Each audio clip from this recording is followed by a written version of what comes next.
All right, we're rocking and rolling. All right, here we go. Preschoolers are the little saplings of day camp.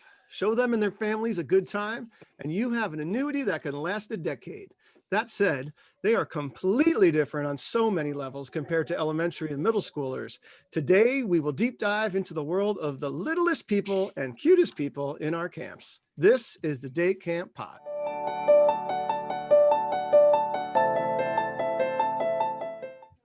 Welcome back, my friends, to the Day Camp Podcast. I'm Andy Pritikin, director of Liberty Lake in the Philly suburbs of New Jersey. I'm Sandra Thompson from Crystal Lake Park District, Crystal Lake, Illinois. I'm Tiffany Grattan McDuffie from Purposeful Play, both in Milwaukee, Wisconsin and Chicago, Illinois. And we are Day Camp pros dedicated to the professional development of our colleagues, discussing topics and best practices that can improve our organizations and ourselves. And today we are joined by Diana Vroman, the Pee Wee Camp Director of the Crystal Lake Park District Summer Camps organization. And she is currently in the hallways of the school where they're teaching, because they are year-round people. That's why I muted you there, Diana, because I was hearing kids and stuff like that. Oh.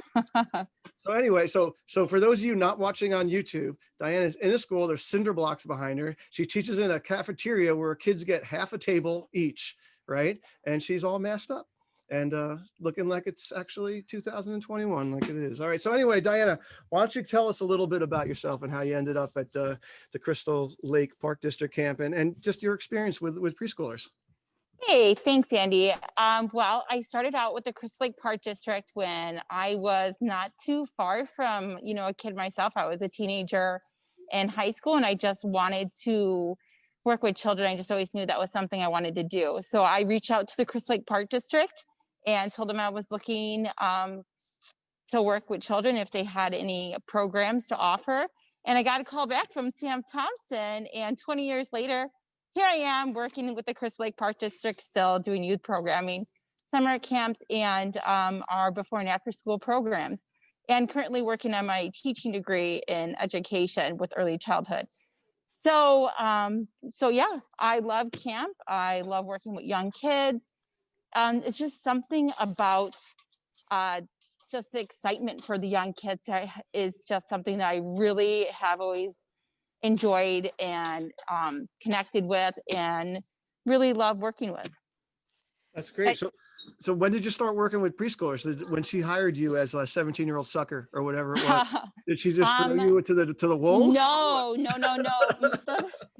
The first program that I began working for with the Park District was, we had a kindergarten only before and after school program, but we ran all day long because school was a half day program at that point. So our building was open 12 hours a day. So I came into that, and that's when I started working with that young age child. So I was working with 5 and 6-year-olds at the time. So I began there, and then into my 20s is when I started working with the younger preschooler age, and I moved into working. We opened up a daycare center with the Crystal Lake Park District, and that's when I started getting my child development associates, and then I opened up and I became a director of the preschool, and that's when I started working with the younger kids. And I did some other programs outside of the Crystal Lake Park District where I worked with some younger kids inside daycare centers and inside their early childhood programs as well. So it's definitely something that it just continues to follow me, and I just can't escape it. So it is just part of me, and I've completely accepted it. Andy, she showed up for the interview with a portfolio from her preschool class in high school. Yes. Oh my goodness. I forgot all about that. Yeah. So of course I'm going to keep her forever. There was a little gap where we had to downsize because kindergarten went full time. So I lost her to the autism center. And then she also worked for the Northern Illinois Special Rec Association before I got her back again when we could had something open. So yeah, and I did work with our I have a local program inside my neighborhood that had a before and after school program and a summer program. So it was really enjoyable to team up within my own community and help their program, because they were just working out of a little church ground. They didn't have a lot of resources, and with everything that I took away from the Crystal Lake Park District, I was able to help expand their program and and bring more things into their program and more activities for the children besides just going on walks outside and hanging out inside doing small little crafts and stuff. So that was really fun to see that kind of build up over time as well. So this session we're going to do right now has to do with 3-year-olds all the way through 6 or 7 years old, which spans preschool, and then Pee Wee camp is kindergarten through 1st grade. So the developmental stages span that whole age group. So we're going to start off with just some general characteristics about these guys and how that helps you program for them. So you've got to remember with this age group, everything is new to them. And so everything is exciting. So in that way, it makes them that part is really easy. It's also about the process with them and not the product. They can sit there, they don't care if it looks right. They just are enjoying the process of making whatever they're doing. For instance, I had a 3-year-old last summer that he just wanted to cut string, but he couldn't hold the string and cut it.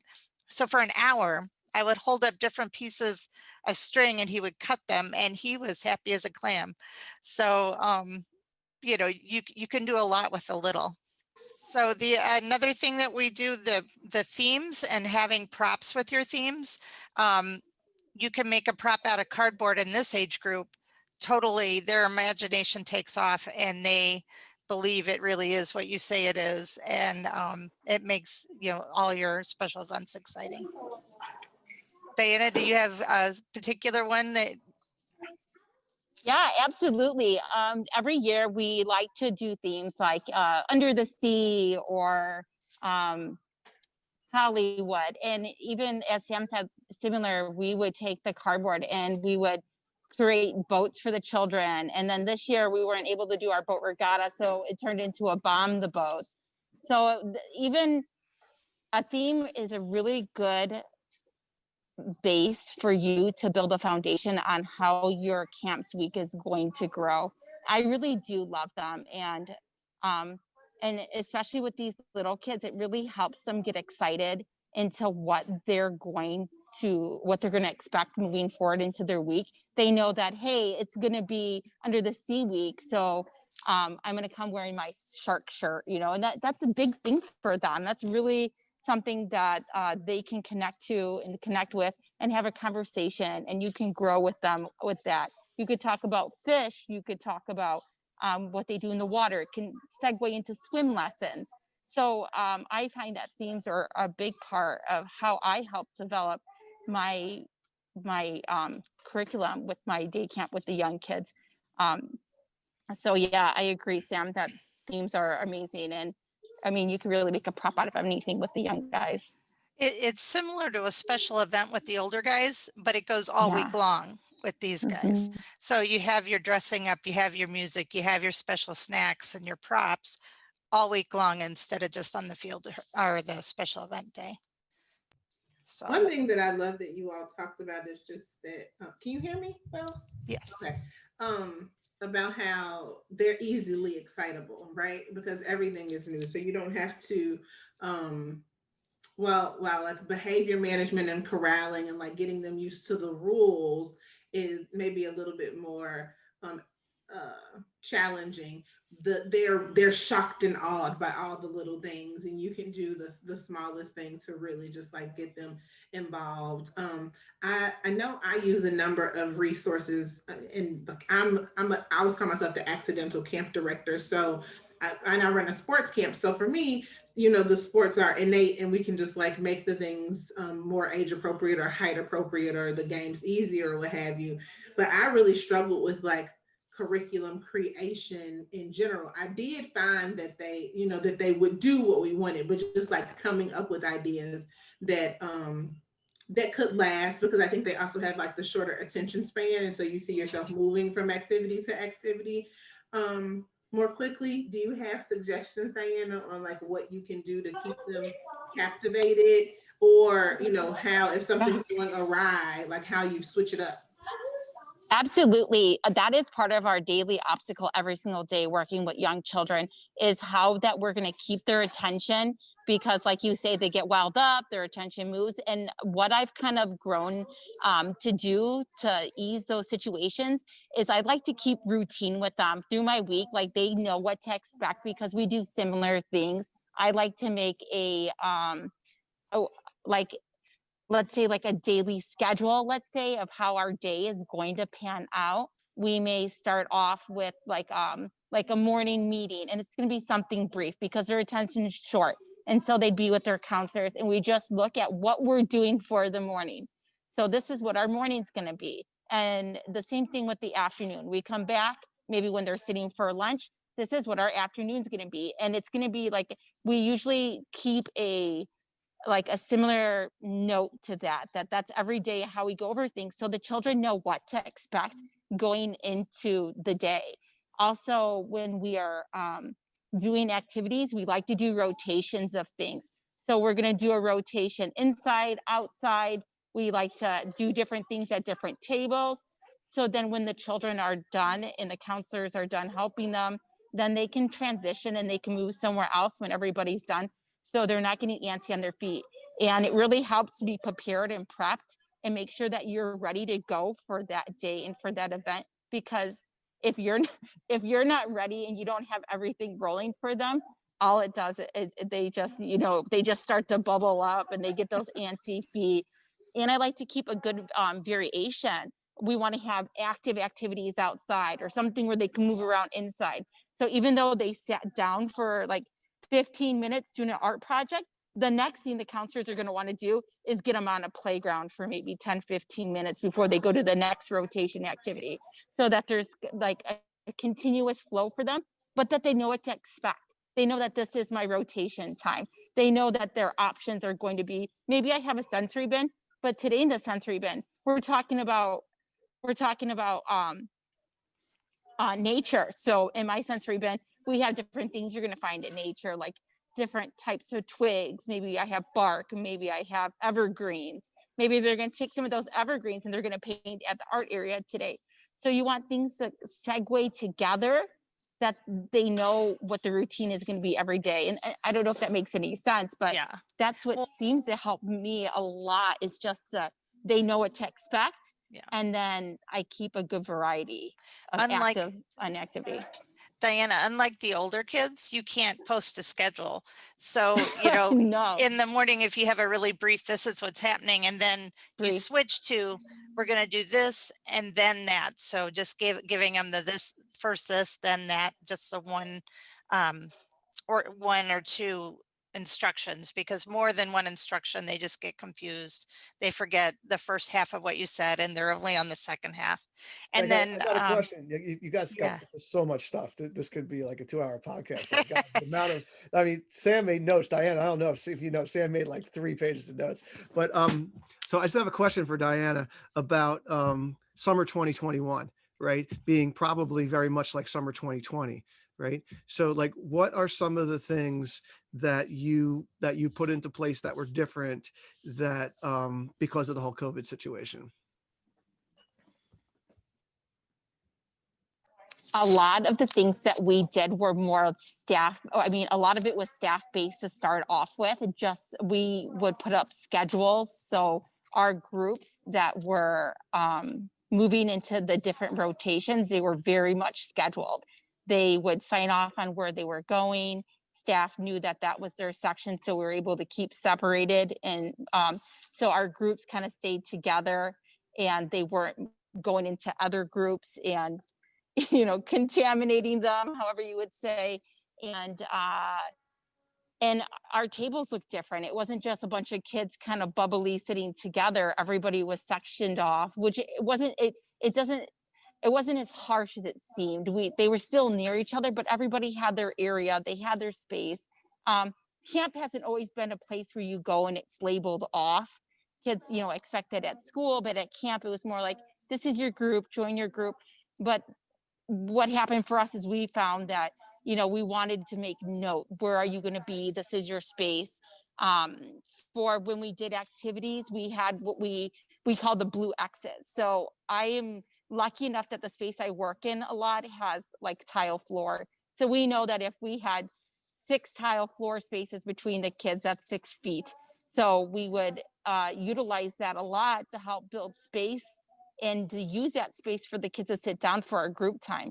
So it was a lot of background thinking and how we could take our space and what we have available to us and how we could pre-set it up in order to allow the kids to still have that camp experience, but within those social distancing standards and what followed through with it. We even made little circles instead of the blue X's. What we did make was little circles. And when the kids came in, they would decorate these camp circles with their names on them. They were theirs, they were special. And they got to pick their 6-foot spot on the floor.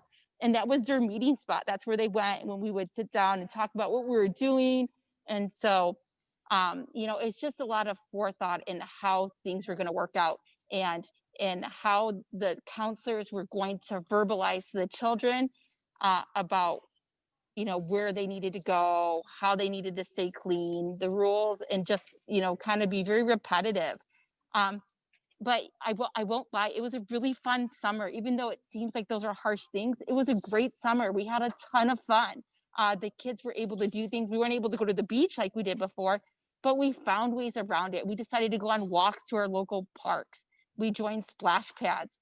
There's a lot of things that we really didn't think about before that we put into our program this past summer that we are looking to put back in this upcoming one, regardless of how it pans out for 2021.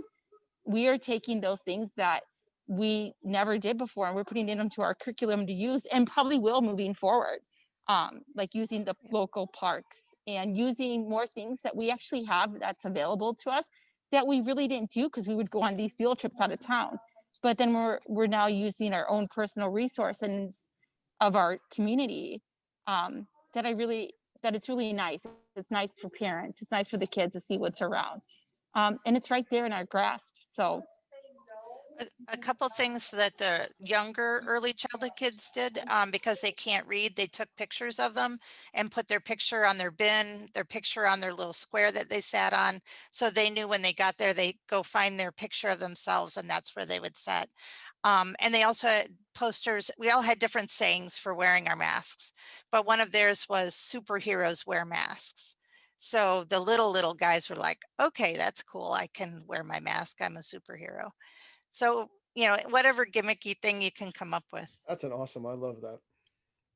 Yeah, me too. I think that I know one of the things that we did was and I think Sam, you talked about this in one of our episodes, where like letting the kids use pool noodles to separate themselves. So I think if you have a tile floor, the 6 tiles is a great idea. But if you don't, I know we used pool noodles and we were able to repurpose them in so many ways, for games and sword fighting and balloon tossing, those sorts of things. The other thing too is that we had historically, because it was a sports camp, the kids would rotate from like their basketball coach to their soccer coach to their tennis coach or what have you. And this year, because of the COVID regulations or safety precautions, one coach kind of did it all. And so what that showed the kids was that like you can learn more things, try it on. You don't have to specialize in anything. And then they also got to see like, oh, the basketball coach isn't great at soccer. And so for them, it was like a learning lesson to be like, oh, okay, this is, I don't have to be perfect at everything in order to try it, sort of thing. That's great.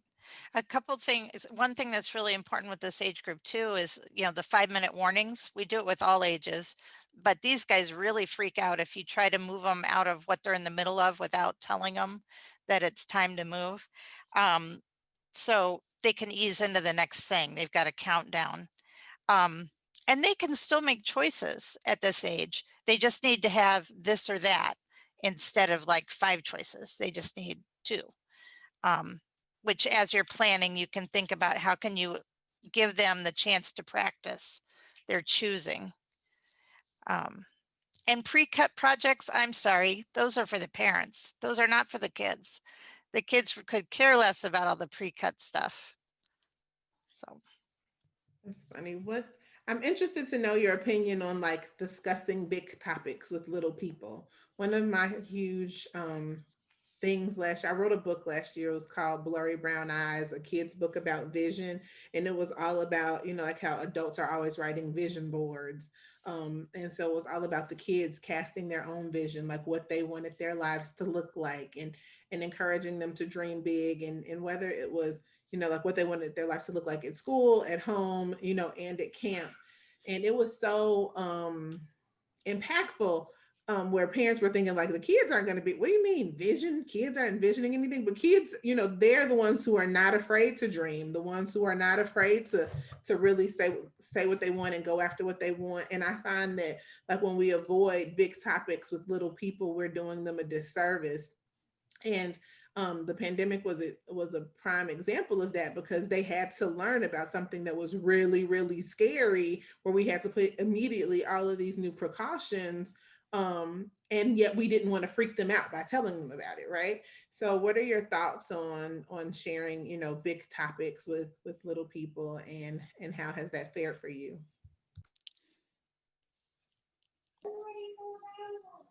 I think children are able to take things in more than we give them credit for. The kids came in, and kids are sponges, and they're coming in with opinions from home. They're coming in hearing parents in their conversations, and they're coming in with emotions about these things. And I think every single day we already have to almost be that mentor and that person to come in anyway and talk to them and help them through it. I think that it's something that we're going to talk to them about already. And I mean, I feel like in our environment, things like COVID, we talked about COVID. There was no way around talking to them about COVID, but we kept it simple. We kept it to the point. And I think that if you can do that, if you keep things simple in the context that they can comprehend, then I don't think there's anything wrong with talking about big topics with kids. I know sometimes the sensitive thing is, what parent are you going to hurt or scare or make uncomfortable? So I think that it's just something you need to think about, how you're going to address that over to the children, that you're being respectful to their families, and you're being respectful, to them, that they can comprehend it. Because I wouldn't be talking to a kid about, the deeper sciences of COVID, but definitely, like, yes, we could get somebody sick, and we don't want to do that, because, we love the people we're around.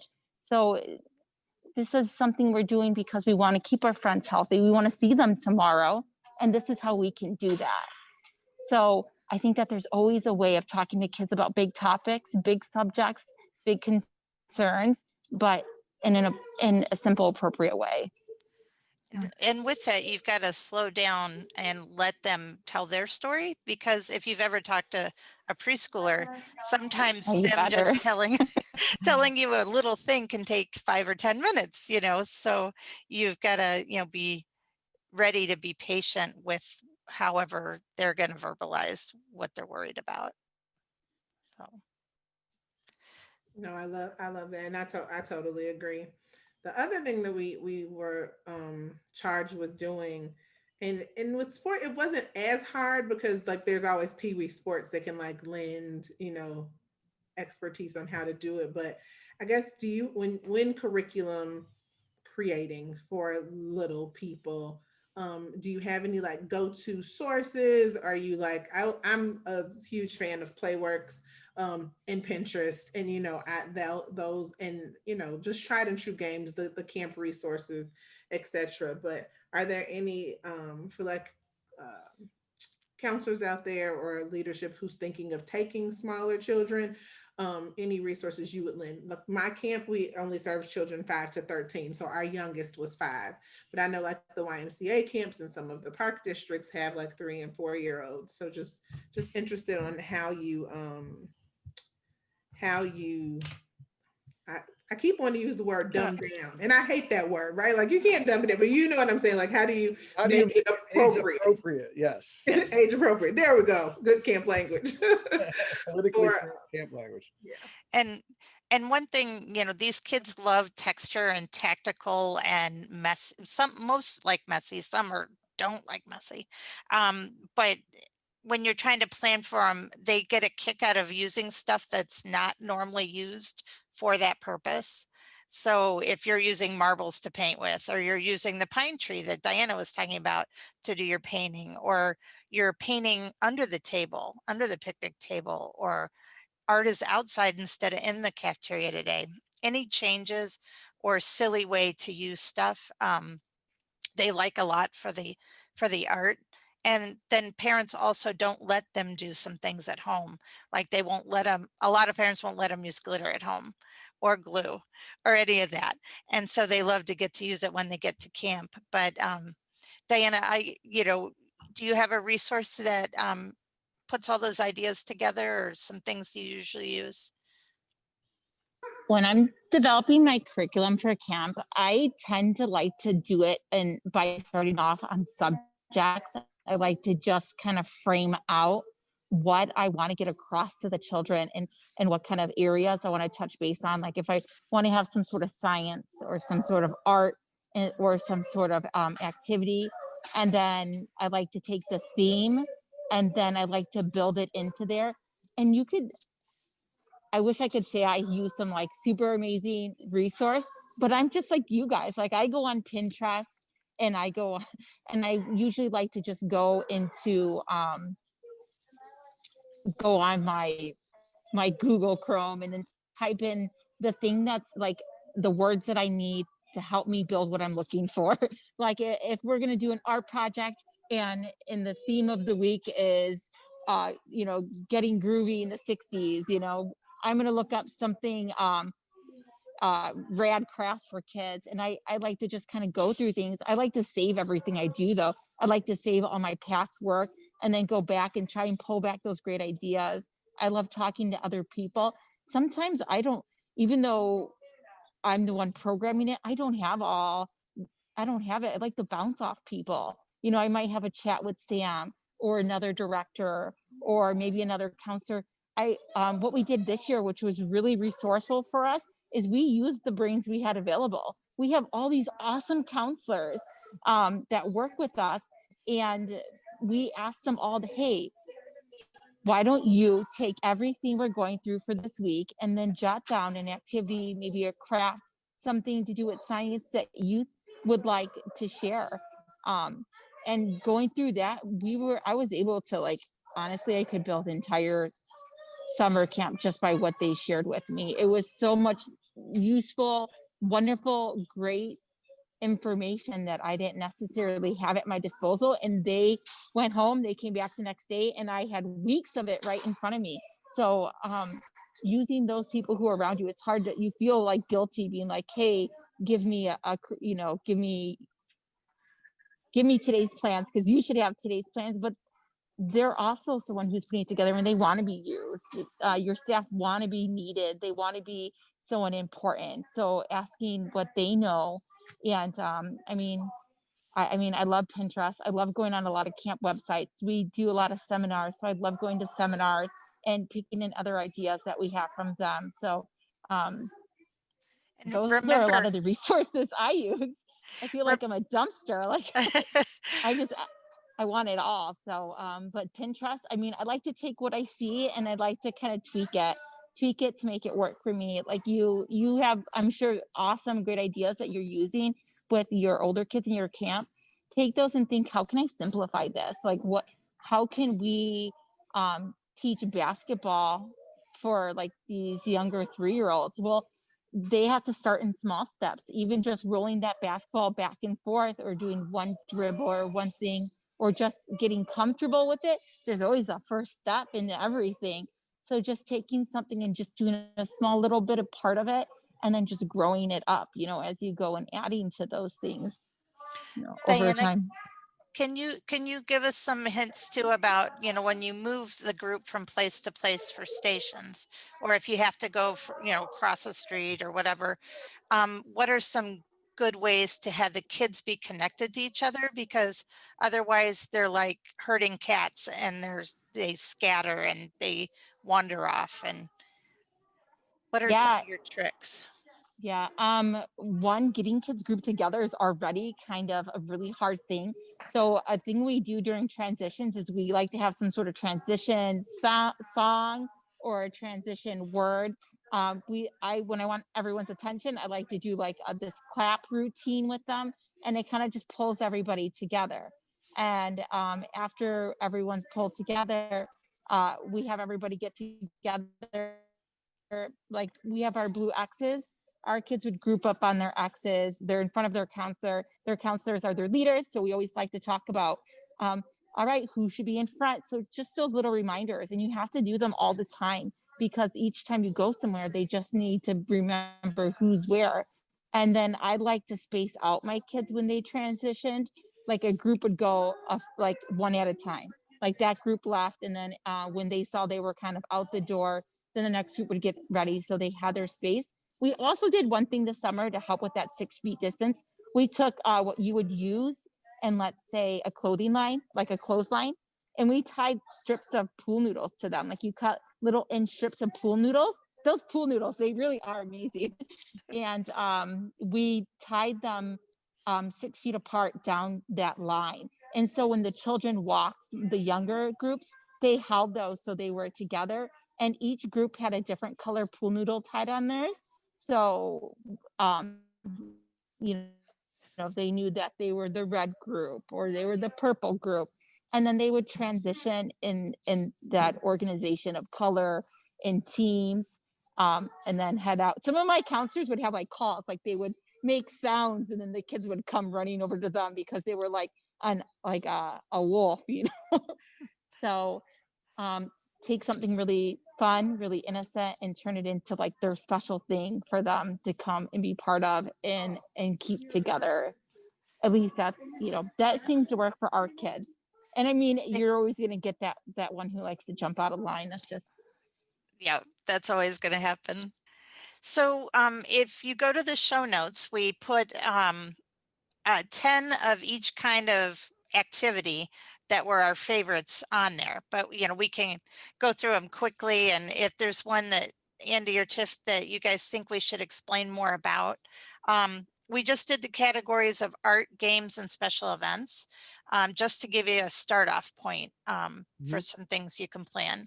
Can I chime in really quick? Sure. Diana mentioned Pinterest, right? And of course, that's an amazing resource to be able to find things for your camp programs. I mean, you can really just survive on Pinterest at this point. There's just so much out there. Something I want to suggest to you folks is that we actually started a Pinterest page for our camp, because Diana's sitting there on Pinterest every night, right? And she's culling all this stuff together. You could actually make a Crystal Lake Park District preschool program page and have that be a clearinghouse of stuff. And then all the parents of these preschoolers who are looking for cool things to do with their kids on the weekends and such can use your Pinterest page as a hub. So since you're doing it anyway, Diana, you know what I mean? Like it's just a next level step to do. And it turns out, and like, this is totally new news to me. I'm not a Pinterester by trade, but a lot of people search on Pinterest, like millions of people, and they find stuff and they find places. And if you guys are experts in this awesome programming, which you really are, Sam, then just, consider Pinterest. My plug for Pinterest, not a paying sponsor, but I'm giving it to them anyway because of all the free stuff, they've given me over the years. That's great. So that's our next big job we have to do. So art. I love it. Art, we did the egg carton sidewalk chalk that you can make yourself with plaster of Paris and tempera paint. Bubble painting, where you blow into you put a little paint with a little bit of soap, and you give the child a straw, but before you do it, you're going to have to go through how do you blow out and not suck in, because I have had a child suck in all the paint into their mouth instead of blowing out. But they would blow their bubbles in the paint and then put their paper on top. Painting with marbles or toy cars or any of, other thing that you want to roll around in a box lid with your piece of paper and your paint. Finger painting, of course, making slime, making homemade Kool-Aid Play-Doh, making ocean bags, which are the hair gel with the different objects in it, and you Ziploc it and duct tape it so they don't spill out in the car when they're going home. Lava lamps with the water bottles, and you just put a little water and oil and glitter and whatever kind of confetti shapes you want in there. And they love shaking those up and watching them separate. Popsicle sticks for frames and houses. And then for that age group, they need the big beads if they're going to string any beads because of their fine motor skills just being developed. They can do the really chunky beads and make bracelets and things with a thicker twine so that they are able to actually get it through the center. So all of those, I think, or a lot of those, Diana and I did a craft podcast, mini pod last spring. So if you want to go to that May one, there's detailed directions on a lot of those art projects and in the show notes for that podcast if you want more. So anything exciting art wise? Yes. Well, no, I want to go to this next section of games. Sam. All right. This is one that if you have mentioned it before, it did not stick to my brain. So I therefore cannot believe you mentioned it before because it's too insane. The Counselor Cheeto Stick. Ah, yes. And I actually sent a picture of that and the Fun Yaks to Matt to put in the show notes. So it's a favorite with well, the counselors actually like it too, but the kids love it. So the counselors put on a hairnet or shower cap so that their hair is protected.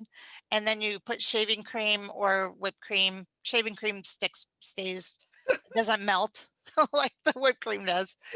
And some even end up with the cream on their face. And then you buy a bunch of the big industrial size round Cheeto balls. And each counselor group takes turns. They each get 5 or 10 Cheetos and they toss them and try to get them to stick to their counselor's head. So the winning group has the most Cheeto balls. The most Cheetos still stuck to their counselor's head at the end of the relay. Oh my God, that's the greatest thing ever. It's hilarious. It really is. They love it. All right. So like Sam's saying, make sure you check out the show notes and I want to see a picture of that one. Yeah. This is like the show notes that you put together here, Sam. This is literally like the program tip of the week. Like this is a bonus 100 pack that you're getting. So make sure you go to daycamppodcast.com and check it out because this is really impressive, I have to say. So yeah, with games, anything that involves water, they love. So bringing in sprinklers, water balloons, doing Duck Duck Splash, which is Duck Duck Goose, but they get one of those water balls that soaks up water. And at the splash, that they hit the person with the water ball for the splash, and then they have to chase them. And what you wrote is so true. You said anything with water. I mean, Yeah. That's really what it comes down to little kids. Anything. Absolutely. They'll be happy. They still enjoy the old stuff that we used to like. So if you're ever in doubt, think of something you liked as a kid and it's all new to them. So just rolling down a hill and making it into a relay race. Yeah, that is something we do at Liberty Lake, and sort of figured it out by accident. But this goes to a lot of stuff that like kids just don't do it anymore. Right. Yeah. Because just picture the typical group of preschoolers, and let's say they're at a park or they're somewhere and there's a hill and some kid just rolls down. What is probably going to happen? The parents are going to intercede and say, don't do that. You're going to get hurt. Right. Even though they're really not. Right. So camp should be a haven. It should be an oasis where kids can be doing these kind of safe rests and being silly. And for those of us that are old enough to remember when we used to do this, we need to keep it going. Otherwise, there will be no kids rolling down the hills, and that would be a sad. Absolutely. Skipping stones and mud pies and all that good stuff. No, skipping stones, even just throwing rocks, period. If you set it up in a safe way and put some cans up and stuff like that, like it's a shooting range, it can be really close. Kids have terrible aim, especially preschoolers. Oh my God, that's awesome. Yeah. That Rock- reminds me of an activity we did this summer. We did a Wreck-It Ralph for our Disney week, and we just brought in a bunch of boxes and just let the kids just throw things at them and knock them down. It was a huge hit. Yeah, you know, it's that people forget that, you know, when they have preschoolers at home, that everybody buys all these crazy plastic, fancy, you know, made in China games and gives them to the kids, and they play them for 3 days, and then it's done. And what do they want to do? They want to play around with pots and pans and wooden spoons and rocks, Boxes. Yep. right? And Yeah. you know, when you have a small budget, you're forced to think that way. But I think a lot of camps that have big budgets, they think they have to go buy stuff. There's really not that much you need to buy to keep these kids occupied and entertained. And this age group they've learned the concept of freeze. And so if they're running off, if you yell freeze, they will stop and become a statue. And so anything that involves freezing, so freeze tag, freeze dance, where you play the music, when you stop, they have to freeze. All those, they'll do those for hours. They really like that. The mummy wrap is another counselor one where the counselor has to stand there while they wrap them in toilet paper.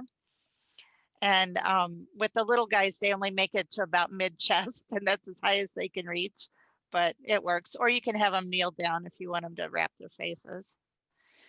The silent game on the way home from a field trip on the bus, they fall asleep. They fall asleep, they're snoozing. Oh, it's one of my Perfect. favorite games on the way home from a field trip. And they always want to know who wins. Yeah, and they don't get But- who wins. They don't understand the whole thing. They're playing it even though they don't really know what they're playing. So, and let's see, 4 corners is easy because if you've got a room, you just say this is corner 1, 2, 3, and 4, and they have to go stand in the corner, and then you roll the dice, and if you get a 1, then those people are out. This age can figure that out. They can do that, and they can do heads up, 7 up, just like in the olden days. Those are a couple they understand that are easy. Are there other games that you guys like to play with the young ones? We do a bunch of like riverbank. Again, my camp is all about movement, so just like riverbank, and we change it to like it could be basketball. You know, just getting them to hop back and forth because it tires them out.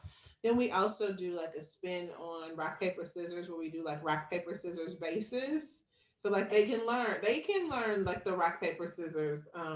But bases is like if whoever wins runs to first base, and then you know like you keep playing people. So it's a good game if you want to do it like right before lunch, so they're like super tired out. So they'll just like sit, you know, like all the things tire them out, but they're so super excited about it. And then another one we do with rock paper scissors is like whole body rock paper scissors. So like your body is the, you know, like this is, if they're watching, like this is scissors, this is paper. You bend down for rock, and you compete. So long line against long line, and they do rock paper scissors with their whole body. The littles they never quite get it right. So you always gonna have like 8 rocks and 2 people doing scissors, and they just like, wait a minute, I thought we said rock. But it's funny because it gives them a little bit of leadership, because you have to pick like the person who the president who's going to pick like what everybody is going to do in the group on each side, and they pick one signal and then a backup signal, and then they compete against each other, and it just elicits a whole bunch of laughs, and it's really, really funny and gets them moving. So I really like that one as well.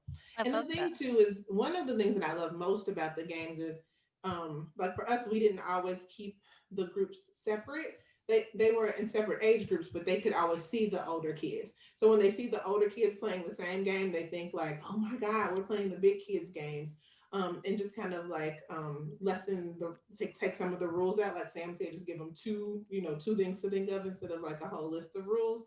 And on certain days, we would have the little kids teach a game to the big kids.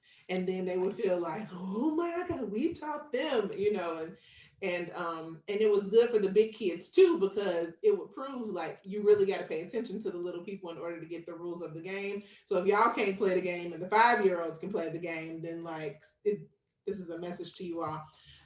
And then the big kids like having to teach a game to the little kids showed them just how clear directions need to be, just how, you know, if you can teach a 5-year-old, you can teach anything. And so it also helped the bigger kids with their communication skills. So I love like mixed group things when we can, not keep them in the same bunch, but have them teach one another has always been really, really impactful. The bigs love that the littles adore them. Yes. They get a kick out of the hero worship. So special events, we talked already a little bit about that. Pirate Day always works out well with a treasure map and ring pops for their end goal. The summer snowball fight with the really large marshmallows. You know how they have the square flat marshmallows now? Those work, and your snowballs don't melt. And then you can do it with frozen characters and stuff. Talent show. With this age group, you almost have to just teach a group dance to each small group of kids, because otherwise they'll just go out there and giggle and and not get any further. Right, Diana? Oh yeah. Any Oh talent yeah. show advice? Well, we like to group up for our talent shows when we do participate. In the past, we have done talent shows in the group where we're alongside their older peers. And so I think that that's a really good step for them just to get out there, because a lot of our kids, they're really nervous and they're really scared and they don't want to get in front of people to do the talent show. So, so we like to do group songs and activities together. And those kids who do like to shine, we like to offer them props and special things that they could do, so they could jump up and they can show off their dance moves, and they could go ahead and be the front man of the singing going on. Well, the other kids who don't want to, we never make them jump up. They're participating, they're hanging out. If they want to kind of go in the back and have someone by their side, then that's something that we allow them to do. But it's a good stepping ground for them to kind of get their feet wet and get used to what's going on. I have worked with young children before at other programs who we've done talent shows with.